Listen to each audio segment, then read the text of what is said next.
Alors Jérémy, explique-moi un petit peu comment tu fais tes checklists. Donc ici on est en Arizona, c'est ça? L'école de pilotage Sabena. Et là tu es devant un bimoteur. Voilà, c'est un Diamond, c'est un Diamond 42, c'est ça? c'est des Diamond 40 et des Diamond 40, ça c'est un 42, c'est le tout dernier avion sur lequel on vole. D'accord. T'as pas encore volé, tu voles demain là-dessus, c'est ça? On se partit à voler dessus, on des simulateurs et je pense. En général, ce qu'on fait, c'est qu'on arrive à l'avion, on a déjà les clés, le dispatch nous a donné les clés. Oui.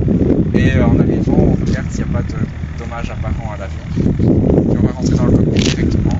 D'accord. Et là, on va mettre la batterie en marche pour vérifier les lampes. Oui. Sur le DA40 et DA20, on va aussi vérifier ce que les volets fonctionnent par sur le DA42. Oui. Et puis, quand on n'a plus besoin de la batterie, on l'arrête et on commence à faire ce qu'on appelle le walk-around. Oui. C'est-à-dire qu'on regarde toutes les parties de l'avion à l'extérieur pour vérifier qu'il n'y a rien qui est endommagé. D'accord. Qui a été endommagé soit par le pilote précédent, soit par exemple un avion qui aurait roulé dessus. Entre-temps, voilà. Quelque chose comme ça. Parce que n'importe quoi peut se passer, quelqu'un de la maintenance peut travailler dessus, ou bien le camion de fuel peut jeter dans l'avion, mais on reste quand même le responsable de l'avion. Dès qu'il arrive, c'est nous qui sommes responsables. Enfin, c'est le piloting commun, donc s'il y a l'inspecteur, c'est l'inspecteur, si on est seul, c'est... D'accord. Ok. Est-ce qu'on peut garder juste un coup d'œil au cockpit du DA42 parce que c'est un petit bijou, hein? Petite merveille.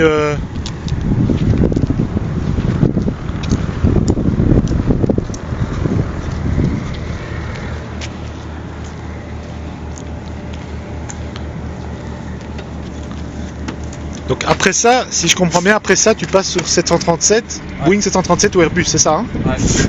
Sur simulateur.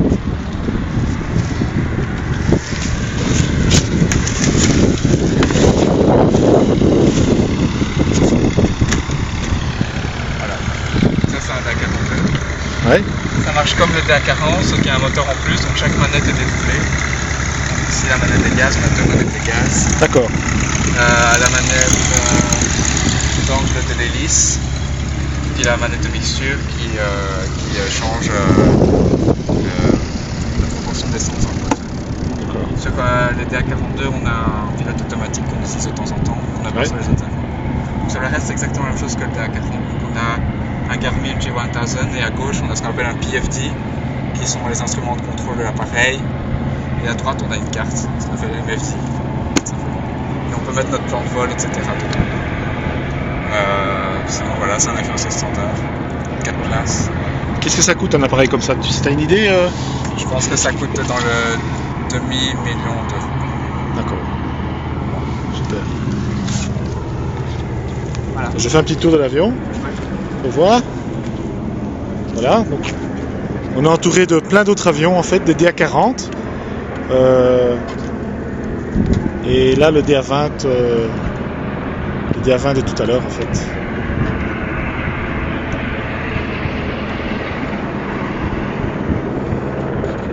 Voilà, c'est assez impressionnant le nombre d'appareils que cette école Sabena, en fait, qui a été rebaptisée CAE, possède ici à Mesa. Et donc il y a une alternance de cours à Zaventem, Stenokerzeel, Mesa ici en Arizona, donc dans la banlieue de Phoenix, et aussi un petit peu à Antwerp, à Anvers, donc en Belgique. Et puis après on passe sur soit Boeing 737, soit Airbus A320, Simulateur. simulateur et alors vrai avion. Voilà. Ok, merci.